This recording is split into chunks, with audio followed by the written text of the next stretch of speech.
versículo 1.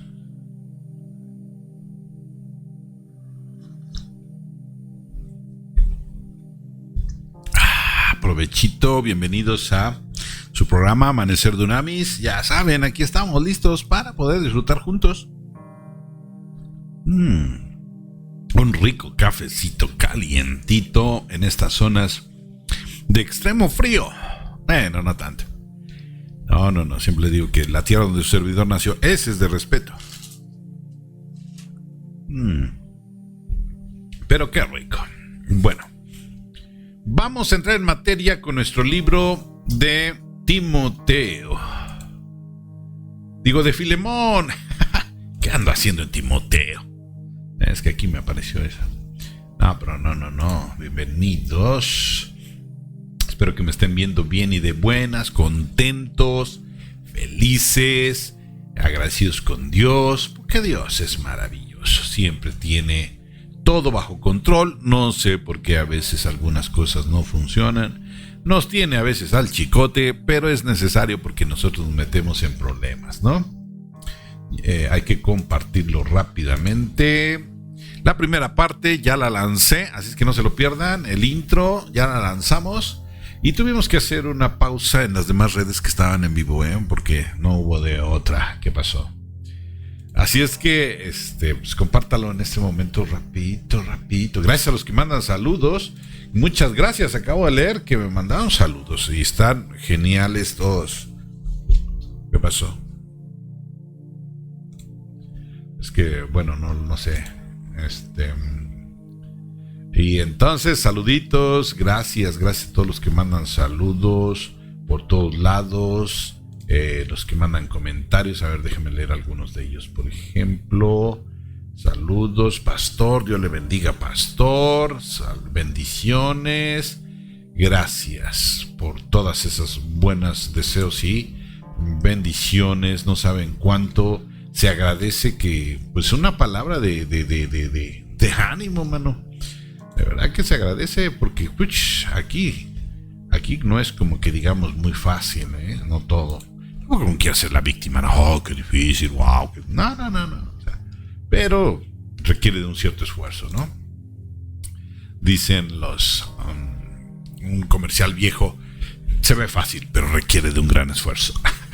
Y con sus oraciones lo hacen posible para que nosotros podamos estar dándole seguimiento cada mañana a todo lo que Dios prepara para nuestras vidas. Y dice aquí Filemón capítulo 1 versículo 2, y a la amada hermana Apía, versículo 1, Pablo, prisionero de Jesucristo, y el hermano Timoteo, al amado Filemón, colaborador nuestro, y a la amada hermana Apía, y a Arquipo, nuestro compañero de milicia, y a la iglesia que está en tu casa. Gracia y paz a vosotros de Dios nuestro Padre y del Señor Jesucristo. Doy gracias a mi Dios, haciendo siempre memoria en ti en mis oraciones, porque oigo del amor y de la fe que tienes hacia el Señor Jesús y para con todos los santos, para que la participación de tu fe sea eficaz en el conocimiento de todo el bien que está en vosotros por Cristo Jesús. Pues tenemos gran gozo y consolación en tu amor, porque por ti, oh hermano, han sido confortados los corazones de los santos, por lo cual aunque tengo mucha libertad en Cristo para mandarte lo que conviene, más bien te ruego por amor, siendo como soy Pablo, ya anciano y ahora además prisionero de Jesucristo, te ruego por mi hijo Onésimo, a quien engendré mis prisiones, el cual en otro tiempo te fue inútil, pero ahora a ti y a mí nos es útil, el cual vuelvo a enviarte, pues tú recíbele como a mí mismo. Yo quisiera tenerle conmigo para que en el lugar tuyo me sirviese en mis prisiones por el evangelio, pero nada quise hacer sin tu consentimiento, para que tu favor no fuese como de necesidad, sino voluntario. Qué padre. Porque quizás para esto se apartó de ti por algún tiempo, para que le recibieseis para siempre.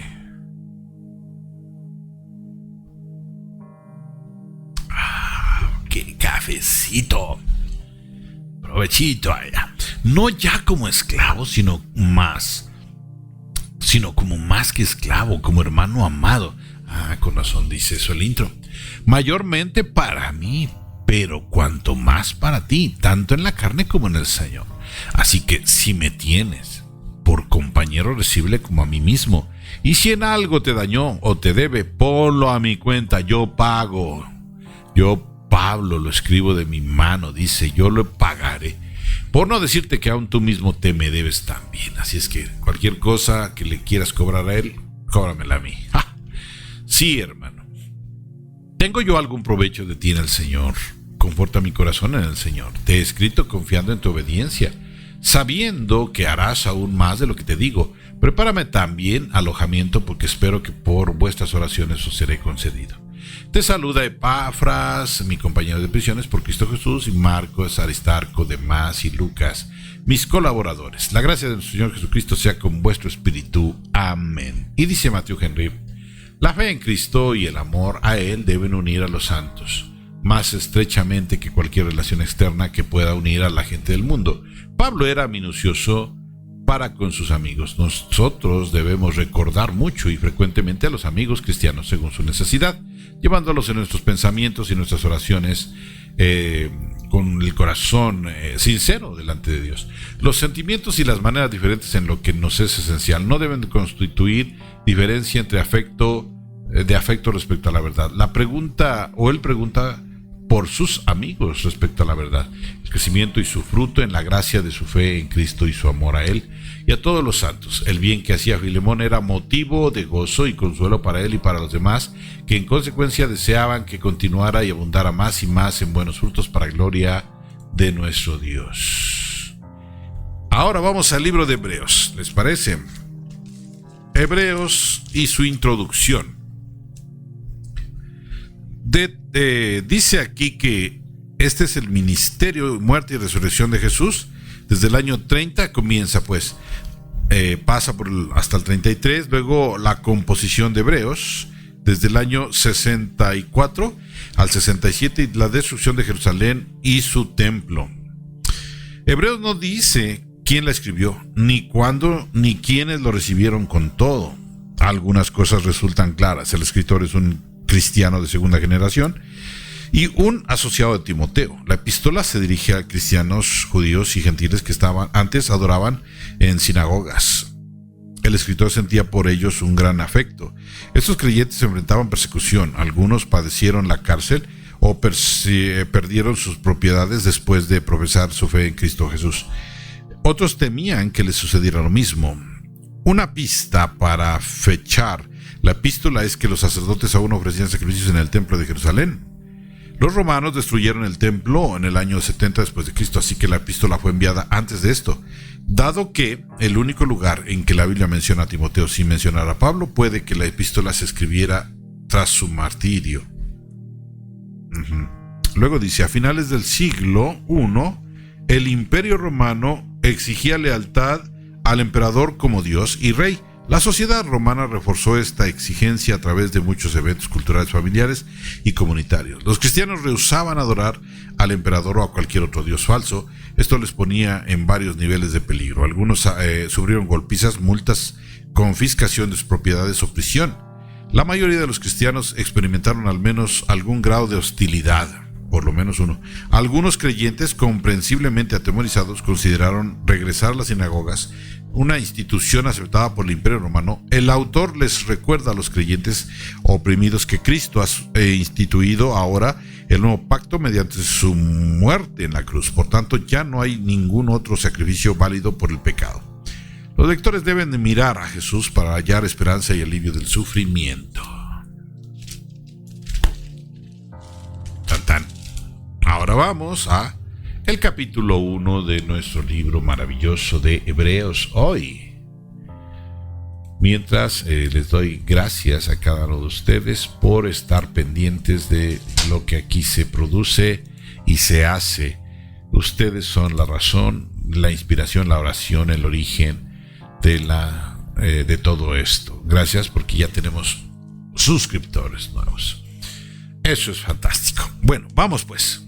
Dios, habiendo hablado muchas veces y de muchas maneras en otros tiempos a los padres por los profetas, y en estos posteriores días nos ha hablado por el Hijo, a quien constituyó heredero de todo y por quien asimismo hizo el universo. el cual siendo el resplandor de su gloria y la imagen misma de su sustancia, y quien sustenta todas las cosas con la palabra de su poder, habiendo efectuado la purificación de nuestros pecados por medio de sí mismo, se sentó a la diestra de la majestad en las alturas, hecho tanto superior a los ángeles, cuanto heredó más excelente nombre que ellos, por supuesto, el Hijo superior a los ángeles. Porque ¿a cuál de los ángeles dijo Dios jamás: mi hijo eres tú, yo te he engendrado hoy, otra vez yo seré el padre y él me será mi hijo? Eso, y es que eso está bien recalcado. Qué importante es este libro, ¿eh? En el Antiguo Testamento está y aquí está. Otra vez, cuando introduce al primogénito en el mundo, dice: adórenle todos los ángeles de Dios bendito. O sea, qué librazo. Ciertamente de los ángeles dice: el que hace a sus ángeles espíritus y a sus ministros llama de fuego, mas del Hijo dice: tu trono, oh Dios, por el siglo del siglo, centro de equidad y es el centro de tu reino. Has amado la justicia y aborrecido la maldad, por lo cual te ungió Dios, el Dios tuyo, con óleo de alegría más que a tus compañeros. Y tú, oh Señor, en el principio fundaste la tierra y los cielos son obra de tus manos. Ellos perecerán, mas tú permaneces, y todos ellos se envejecerán como una vestidura, y como un vestido los envolverás y serán mudados, pero tú eres el mismo, y tus años no acabarán. Pues, ¿a cuál de los ángeles dijo Dios jamás: siéntate a mi diestra hasta que ponga a tus enemigos por estrado de tus pies? ¿No son todos estos espíritus ministradores enviados para servicio a favor de los que serán herederos de la salvación? No, qué trilla para... No. Esto es algo...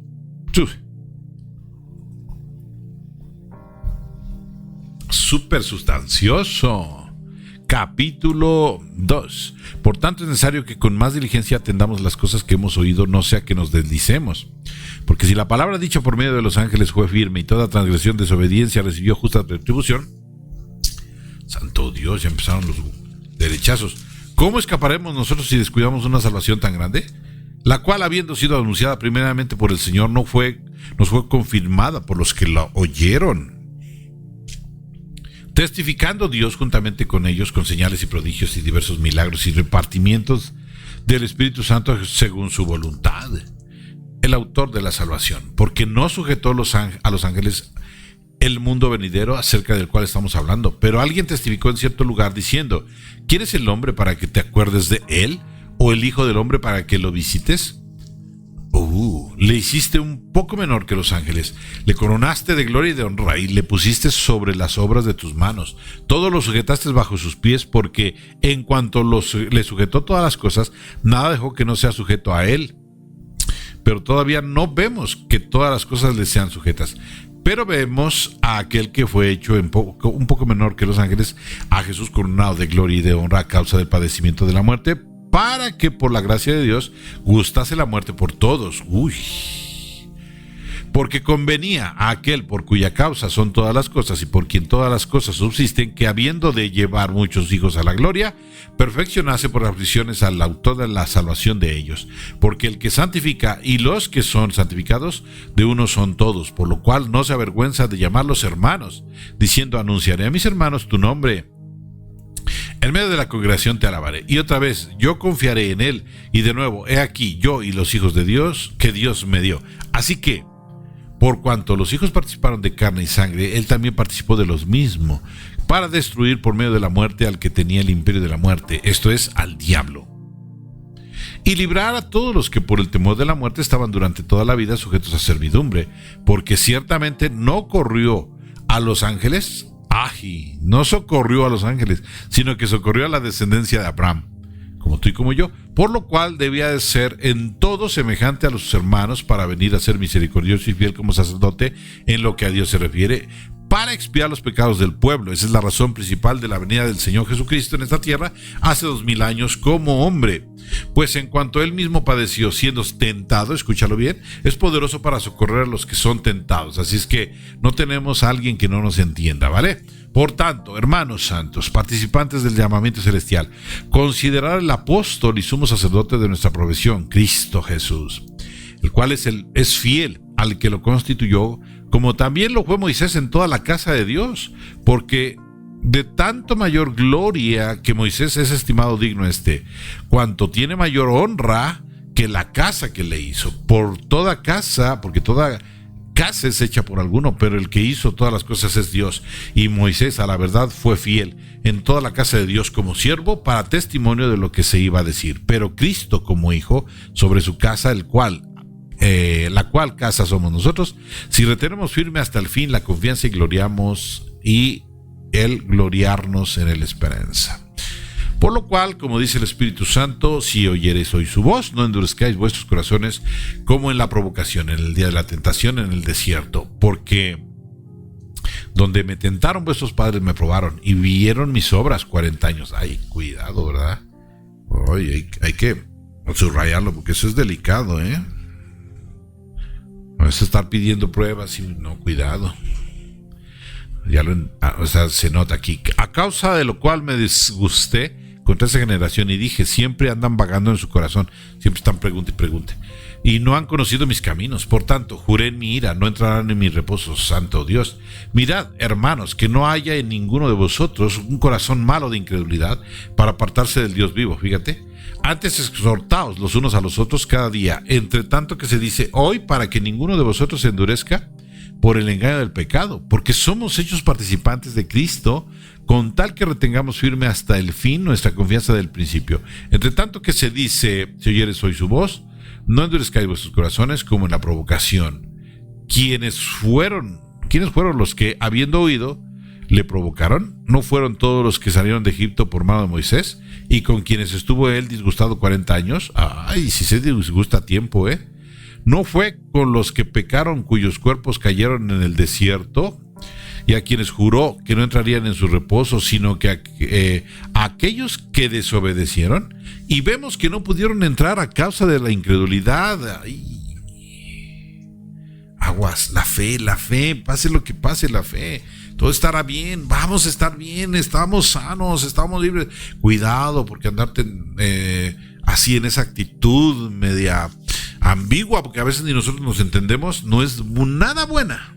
Es, repito, como lo dije en el intro primero, es como un director que se sienta a dirigir una película y de momento, hazlo así, no, mejor así, no, quién sabe, mejor así. ¿Qué pasó? ¿Qué pasó ahí? Temamos. Pues no sea que permaneciendo en la promesa de entrar en su reposo, algunos de vosotros parezcan no haberlo alcanzado. Porque también a nosotros se nos ha anunciado la buena nueva, como a ellos, pero no les aprovechó el oír la palabra, por no oír acompañada de fe en los que lo oyeron. ¿Ya viste? Tómala. Ahora sí estoy sintiendo los ganchos, pero los que hemos creído entramos en el reposo de la manera que dijo. Por tanto, juré en mi ira, no entrarán en mi reposo, aunque las obras suyas estaban acabadas desde la fundación del mundo. Porque en cierto lugar dijo así del séptimo día, y reposó Dios todas las obras en el séptimo día. Y otra vez aquí, no entrarán en mi reposo. Por lo tanto, puesto que falta que algunos entren en él, y aquellos a quienes primero se les anunció la buena nueva, no entraron por causa de desobediencia. Otra vez determina un día, hoy, diciendo, después de tanto tiempo por medio de David, como se dijo, si oyeres hoy su voz, no endurezcáis vuestros corazones. Porque si Josué les hubiera dado el reposo, no hablaría después de otro día. Por tanto, queda un reposo para el pueblo de Dios, porque el que ha entrado en su reposo también ha reposado en sus obras como Dios en las suyas. Procuremos pues entrar en aquel reposo para que ninguno caiga en semejante ejemplo de desobediencia, porque la palabra de Dios es viva y eficaz, y más cortante que toda espada de dos filos, y penetra hasta partir el alma y el espíritu, las coyunturas y los tuétanos, y discierne los pensamientos y las intenciones del corazón. Y no hay cosas creadas que no sean manifiestas en su presencia. Antes bien, todas las cosas están desnudas y abiertas a los ojos de aquel a quien tenemos que dar cuenta. Por tanto, teniendo un gran sumo sacerdote que traspasó los cielos, Jesús, el Hijo de Dios, retengamos nuestra profesión, porque no tenemos un sumo sacerdote que no pueda compadecerse de nuestras debilidades, sino uno que fue tentado en todo según nuestra semejanza, pero sin pecado. Acerquémonos pues confiadamente al trono de la gracia para alcanzar misericordia y hallar gracia para el oportuno socorro. Capítulo 5. Porque todo sumo sacerdote tomado de entre los hombres es constituido a favor de los hombres en lo que a Dios se refiere, para que presente ofrendas y sacrificios por los pecados, para que se muestre paciente con los ignorantes y extraviados, puesto que él también está rodeado de debilidad. por causa de ella, debe ofrecer por los pecados tanto por sí mismo como también por el pueblo.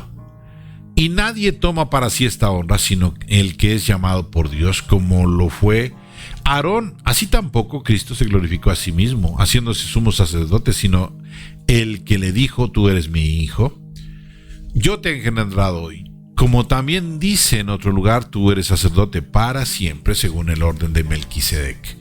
Cristo, en los días de su carne, ofreciendo ruegos y súplicas con gran clamor y lágrimas al que le pudiera librar de la muerte, fue oído a causa de su temor reverente.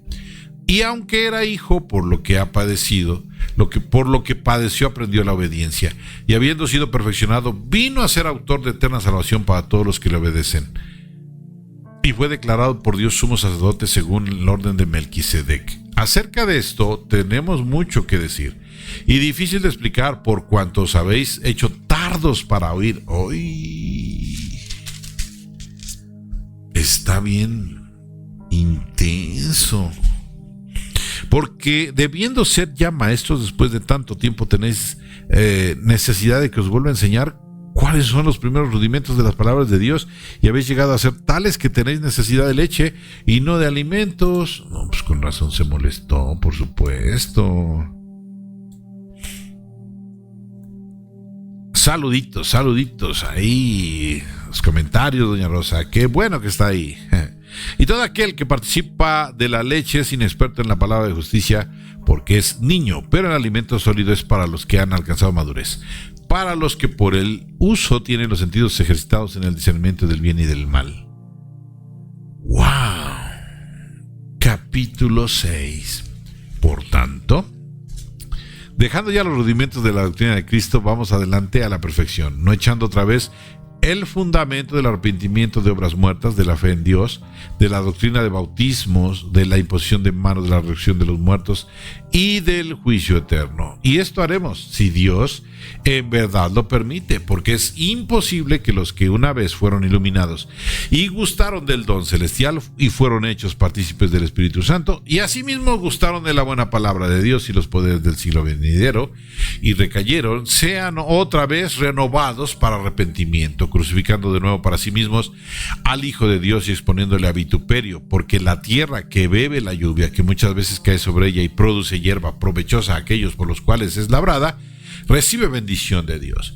Pero la que produce espinos y abrojos es reprobada. Está próxima a ser maldecida, y su fin es el ser quemada.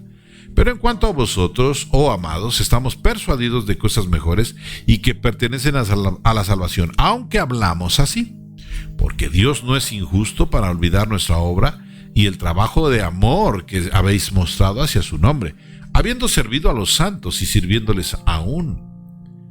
Pero deseamos que cada uno de vosotros muestre la misma solicitud hasta el fin, para plena certeza de la esperanza, a fin de que no os hagáis perezosos, sino limitadores de aquellos que por la fe y la paciencia heredan la promesa.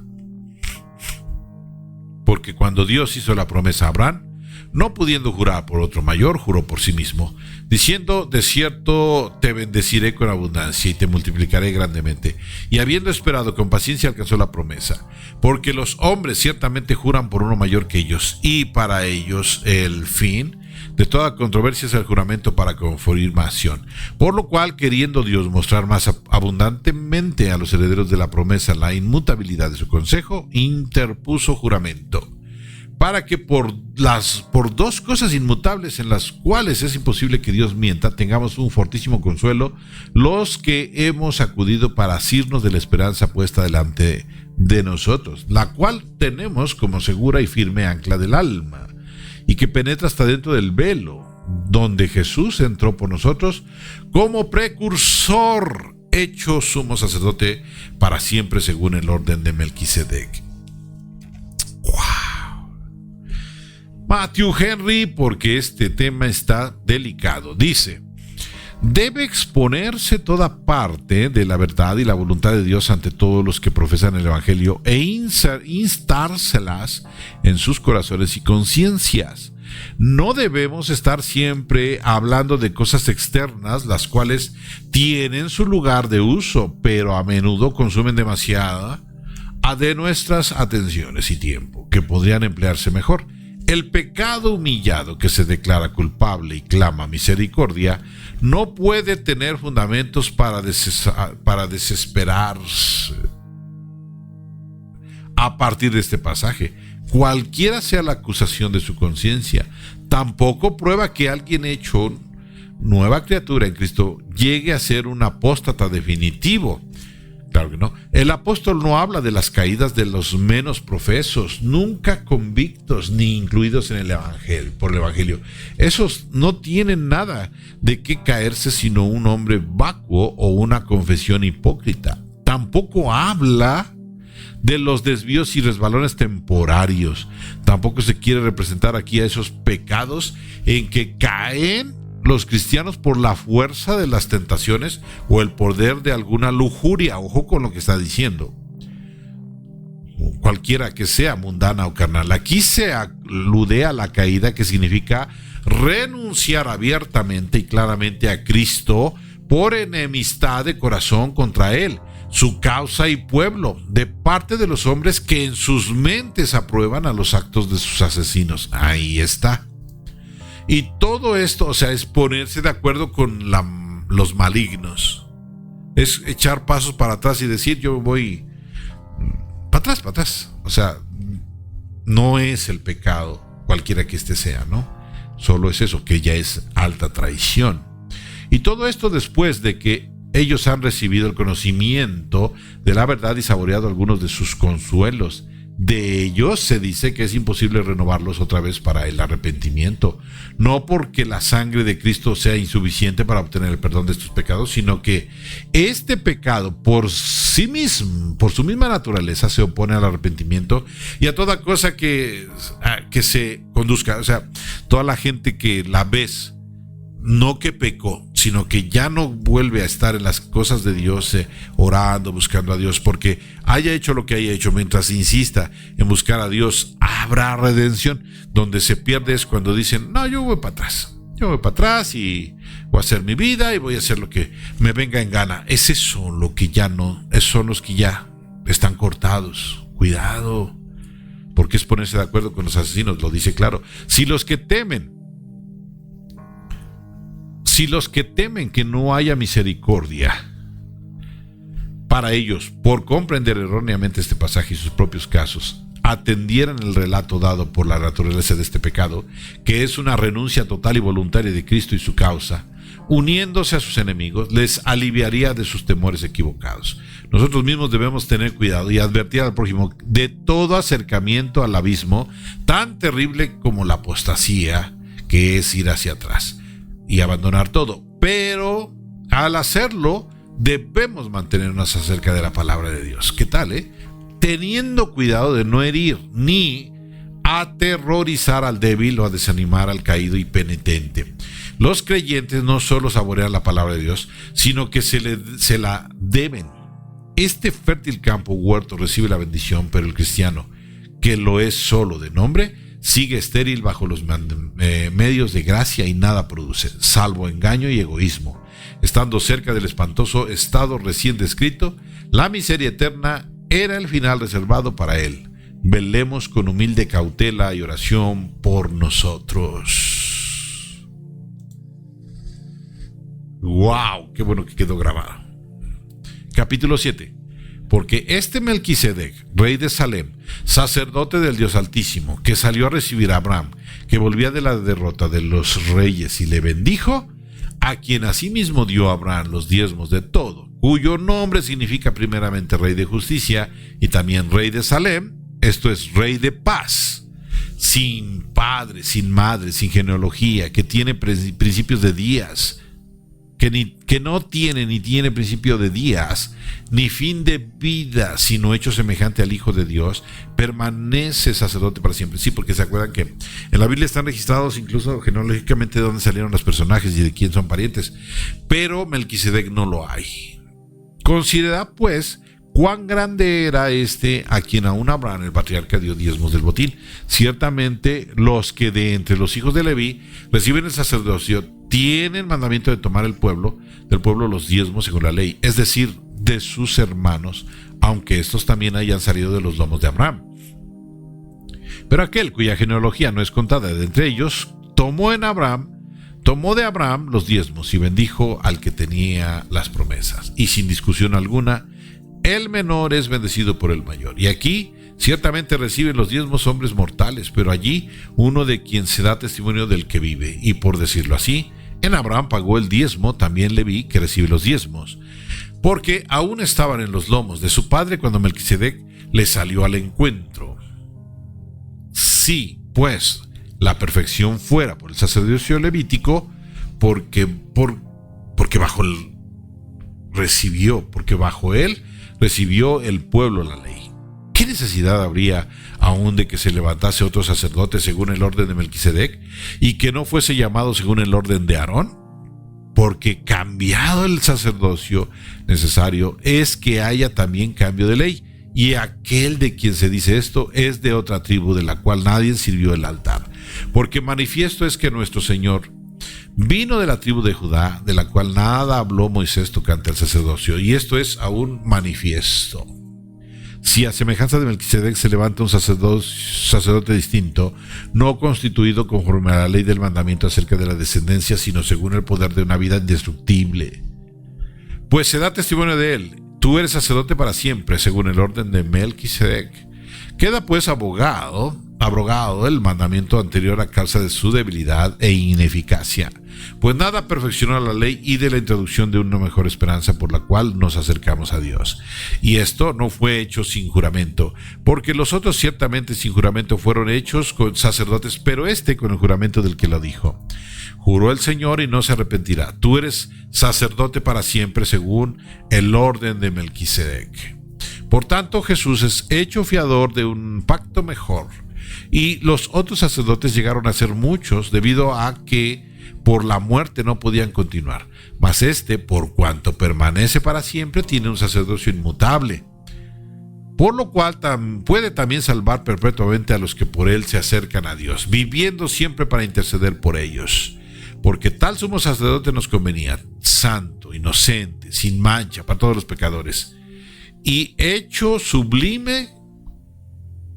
más sublime que los cielos, que no tiene necesidad cada día, como aquellos sumos sacerdotes, de ofrecer primeros sacrificios por sus propios pecados y luego por los del pueblo, porque esto lo hizo una vez y para siempre, ofreciéndose a sí mismo, porque la ley constituye sumos sacerdotes a débiles hombres, pero la palabra del juramento posterior a la ley, al Hijo hecho perfecto para siempre. Pues yo creo que aquí vamos a terminar, porque tampoco nos va a dar tiempo de leer todo el libro, así es que lo dividiremos en 2 libros. Ok, así es que mañana nos estamos saludando para ver el término de este libro maravilloso que es Hebreos, que me está sabiendo riquísimo. Oigan, pero les leo Matthew Henry. Melquisedec salió al encuentro de Abraham cuando éste volvía a rescatar a Lot. Su nombre, Rey de Justicia, es indudablemente apto para su carácter, que lo marca como tipo de Mesías y de su reino. El nombre de su ciudad significa paz, y como Rey de paz era todo tipo de Cristo, el príncipe de paz, el gran reconciliador entre Dios y el hombre. Nada se registra acerca del comienzo o el fin de su vida, así que como tipo recuerda al Hijo de Dios, cuya existencia es desde la eternidad hasta la eternidad, que no hubo quien fuera antes de él y que no tendrá a nadie que venga después de él. En su sacerdocio, cada parte de la Escritura honra al gran Rey de justicia y de paz, nuestro glorioso sumo sacerdote y Salvador. Mientras más le examinamos, más estaremos convencidos de que el testimonio de Jesús es el espíritu de la profecía. Amén. Exquisito. ¿Qué les digo? Exquisito, simplemente riquísimo. Oremos. Querido Dios, pues en el nombre de Jesús, Señor, te agradezco infinitamente por lo que hemos aprendido y tomado esta maravillosa mañana. Oye, pero qué libro, desde que empecé a leerlo es algo que me revoluciona la mente y el corazón y el alma. Por un lado he recibido paz, porque no hay nada mejor que una explicación correcta y no solo objetiva, sino bien fundamentada con cimientos, para desechar todas las maldiciones que muchos han lanzado en mi contra o en la contra de algunos de tus hijos que están viendo en este momento. Posiblemente ha sido maltratado con los dichos de muchos que piensan como ellos piensan sin leer plenamente y correctamente lo que tu palabra dice. Por lo tanto, esta palabra nos libera esta mañana de todo tipo de argumentos, de todo tipo de maldiciones, de todo tipo de dichos y hasta de oraciones mal hechas, en el nombre de Jesús. Pues nosotros seguimos adelante en tu palabra y en tu presencia, cosa que puede cortar y para siempre toda maldición. En el nombre de Jesús, pues tenemos un gran sacerdote que se ha ofrecido a sí mismo por nosotros. Bendito seas, Dios Todopoderoso, por esa realidad y verdad, en el nombre de Jesús. Amén. Gracias, Cristo. Híjole, mano, qué delicia, qué super ultra mega delicia el leer la palabra de Dios. Disfrútenla. ¿Qué creen? Que yo lo voy a volver a leer porque me supo delicioso, o lo volveré a escuchar, ¿no? Consumiré pues hoy este producto para mí mismo porque me supo delicioso, me liberó. No tanto es un asunto de conveniencia, pero sí lo es. ¿Cómo? Pues sí, me conviene leerlo para que dentro de mí se albergue solo la verdad y deseche toda la mentira, porque la mentira de que tanto te la dicen y como a veces uno termina creyendo esas cosas, esas mentiras. Pero no creas a la gente que te maldice, que dice que ya no hay más esperanza para ti, que te has burlado del sacrificio de Cristo. No, porque no es así, porque nosotros seguimos parados en la fe. Pues no hemos dicho que ya no creemos en Cristo Jesús y que lo dejaremos jamás. Eso es lo que está sancionado en este capítulo. ¡Guau! Nos vemos mañana. Un abrazote a donde quiera que esté. Cuídense mucho. Gracias por sus corazoncitos. Gracias por sus saludos, por sus bendiciones. Gracias por los me gusta o las reacciones bonitas que nos ponen. Gracias por visitar el perfil. Gracias por quedarse hasta el último momento. En fin, gracias por todo. Abrazos. Bye, bye, bye.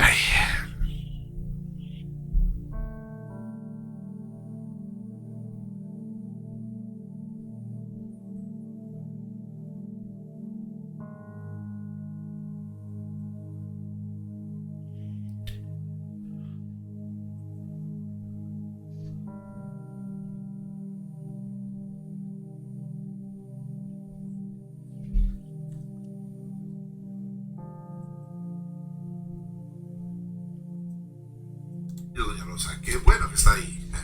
Y todo aquel que participa de la leche sin la palabra de justicia, todavía no lo corta. Niño.